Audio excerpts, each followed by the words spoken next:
once again for joining us here at BlockShow in Singapore. It's always a thrill to speak to you. I always learn something interesting from you, and I always just, quite frankly, just sit back and like to hear you speak. Yeah, I remember the one we did in Vegas, man. That's why I wanted to come here to Singapore. I had a great time. Yeah, it was a lot of fun. Vegas was interesting. So let's talk about your podcast, Crypto Scam, and the influence. It is getting more and more popular every day. Why is it getting so popular? Well, my general YouTube channel has been getting popular. Everyone's been begging me to bring episodes of Crypto Scam back, but they take so long because they require editing. I've become more of a live streamer. There's a couple of reasons. One, I've been very good in predicting the price of Bitcoin. Okay. You've seen those memes, right? Understanding blockchain, like nobody there, and then like price predictions, and like everyone lines up, crowd. Right? So I did well. I mean, I've been calling for a severe drop in price from the 6,000 level, and everyone was making fun of me until they weren't when we dropped hard from 6,000. So that helps show my expertise in the ability to understand markets and be a trader. And I use that to try to explain to people what Bitcoin is, what blockchain is, and also this unfiltered statements to people. Like, I don't care who I piss off. Right. I don't work for anyone. I don't have to work with anyone. I came to this space trying to bring some credibility. People seem to have this view on Wall Street how they're all scammers, right, when in reality they have lots of rules and regulations, and they're all pretty educated people, and none of them want to lose their jobs to something stupid. Right. Meanwhile, in this space, the first thing you got to figure out is, okay, did this guy actually graduate high school? And if he didn't, would he have been able to do it, right? And is that actually him in the picture? Yeah, like there's a lot of sleazy stuff going on in this space. I try to bring it a little credibility, and this unfiltered content resonates with people. They know they come to me and they're not going to hear bullshit or with little personal fulfillment and being able to do that after watching a lot of people in their scams. Yeah, I can only imagine. So is that portion of it, is that more of a hobby, or is that was truly the people requesting? No, it was more of a hobby, and it kind of, I want to be different. Right. Now that my YouTube channel is really popular, a lot of people think they can just bribe me and like, hey, can I come on your YouTube channel? Hey, how much do you charge to be on your YouTube channel? And I'm like, no, it doesn't work that way. What do they require? Talk to me. What is it? Just you personally fascinated? What would draw you to have someone on the show? So there's two ways to be on my show. Well, maybe three, but so I like my show to provide expert opinions. Right. And they have to be neutral expert opinions. Okay. So I have like developers on my show, like a Jimmy Song. I have someone like Giacomo Zucco. I have someone like Tyler Jenks, who's been an investor for 40 years. Someone who I feel are credible, and they have an expertise in their field. And they don't have an agenda to sell.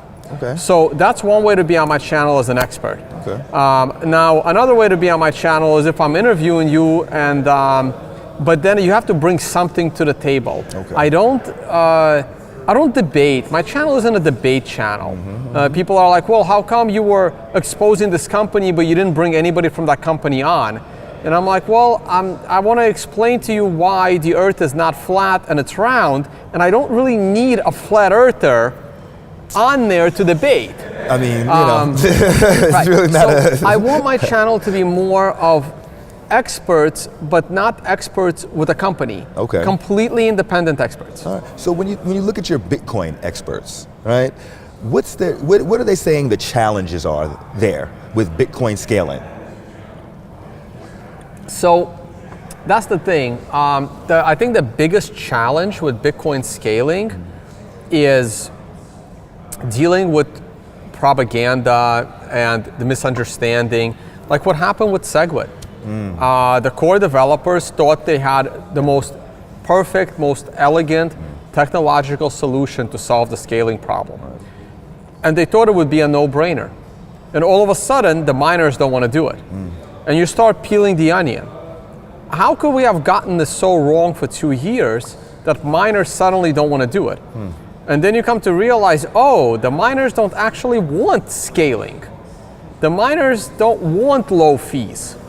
the miners had a sneaky way of mining that we didn't even realize we were going to take away their covert ASIC boost.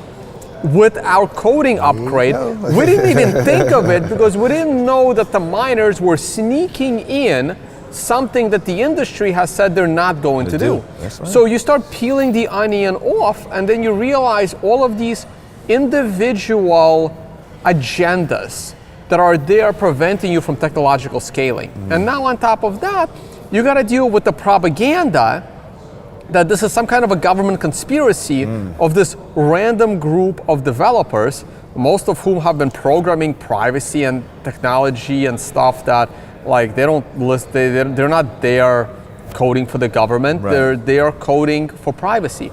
And I think that's the biggest challenge. And another piece of code that needs to upgrade the system is going to be Schnorr, and it's going to require another soft fork.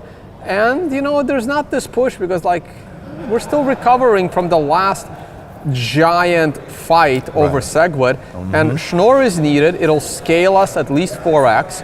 It'll give us at least 10 times more privacy. It'll even help us against quantum computers trying to destabilize the system. And it's like, man, we don't want another social media war. We don't want another dealing with a propaganda campaign. And that's the challenge. Look, I let the smart people work. Right. I'm not a big fan of nuclear power because things like Fukushima are inevitable. Things like Chernobyl are inevitable. I was just in Chernobyl when I was in Ukraine. We visited the site. It's now safe to walk around as long as you don't stay there for more than 2 weeks in a row. And like these are incidents of nuclear power. And I'm not a fan of nuclear power. I wish we had a better renewable energy source. Did you know that nuclear power is considered green energy? Right. And they were sprouting that out until Chernobyl. Right. Chernobyl and then Fukushima. And Fukushima afterwards, right. And I want my power to be a little safer than that, but still. But if we're gonna have the nuclear power plant, I want the smartest nuclear scientists building them. Not a bunch of people on Reddit. And this is the challenge that you have. You have a bunch of blockchain engineers that are the equivalent of nuclear power engineers that are giving you the solution, and then some guy shows up yesterday and says, no, I will do it better, and I have all of these Reddit people on my side. Right. Like, how do you even like deal with that? Let me ask you this. After this amazing podcast, after you've carved out this group of loyal followers, you've become this expert panelist on all blockchain. What's the next step? That's a good question. So that's a really good question. I tend to switch careers every 5 to 7 years. Sounds like a chief innovation officer. Yeah. I just get bored, yeah. and I try to excel in a new industry. Okay. And then eventually I get bored again, or I realize I'll never be, at the top because I don't know, for whatever reason, right? And then I move on and I try to take on a new challenge. So I started out as a teacher, wanted to make some money, went to Wall Street. I did fairly well, learned a lot. Then I wanted to be a trader. So I quit, I was a trader. But my trading strategy gave me some free time. And I'm like, hey, this YouTube thing sounds fun. Let me make some videos. Next thing you know, now I'm learning social media. I have a powerful YouTube channel. No time to trade anymore. No. I have other hobbies. Lately been getting into nutrition, really like it. We'll see. So I'm still here in the blockchain space. Good. My options are, start managing and trading my own money again. Manage a hedge fund, manage other people's money, which I've never been a fan of. Okay. And I think the education in the Bitcoin and blockchain world still kind of needs me. Maybe like the early days of the internet, you have to educate people what is the internet and how to use it properly. And eventually everyone's gonna know what Bitcoin is. I think when Bitcoin finally wins, I think when Bitcoin goes back to 98% dominance amongst all crypto, there will no longer be a need to educate people on Bitcoin. Right. And then it will be time to step away. Maybe I'll go into a whole new industry. Maybe I'll capitalize on the fact that I know how to create a great YouTube channel from scratch, never paying for a single view, never paying for a single subscriber, that organic growth, that was driving me. Like, how do I capture an audience just with good content? Right. I can bring that to a new industry. We'll see what's on the horizon. But you have to keep challenging yourself, and I'm not afraid to go into something completely new. Tone, you control this outlook with these 200,000+ people loyal, leaning on your every word. What's the price of Bitcoin going to be? We're in December 2018, right now, in Singapore. You tell me, give me your prediction. I don't care if it's the months, it's half a year. Man, people need to understand that I don't, as much fun as we have, and I have, and other people have, that Tone controls the price of Bitcoin, I really don't. I mean, it's all just a big joke. I famously shorted Bitcoin in October at 6,000, and like the next day, Tether implodes and my position is down 20%, and everyone's making fun of me, and I'm like, just wait. The charts say we're gonna crash from 6, and I'm expecting us to crash from 6, and we did. Yeah. And now everyone turned bearish, and I turned bullish. Right. And I am looking for the Bitcoin to rise into year end. Okay. But the bear market is not over. Okay. I think there's still more pain to come. I am looking for somewhere between 5,000 and 6,000 over the next few months, going into December, maybe into January. Okay. Hopefully people will have a little bit better experience at their Christmas table versus their Thanksgiving table. That was the worst timing ever. How to explain to your family, if you're a Bitcoiner, you're only down 85%. God forbid you were in Ethereum, you're down like 98. I am expecting us to be a bit of a bull run, a little bit here at year end. People get optimistic again, and then one more smackdown. I am looking for prices to bottom out below 3,000. Really get people upset, more rage quits, and then we can start a new bull run. Build it back up again. Yeah, so we'll see. Where are they contacting you? Where are they contacting you, following you? Besides Tone Vays? Yeah, so it's mostly on my YouTube channel and Twitter. Right. Everything is Tone Vays, the Tone Vays YouTube channel.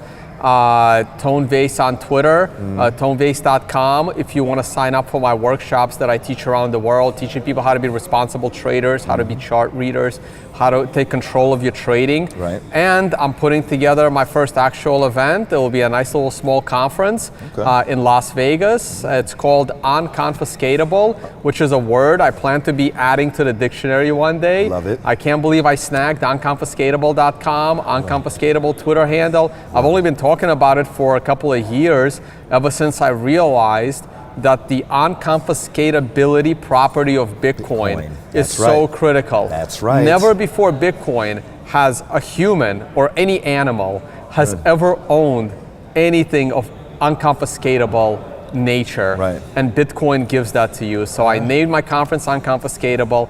It'll be in Vegas. There'll be a cool celebrity poker game involved. January 24th to 26th. If you play, we'd love to have you at that table. You know what? I'll supply the sunglasses for everybody. That'd be great. So appreciate you, so man. Check that out. Always, always. Unconfiscatable. Thank you. Thank you. All right.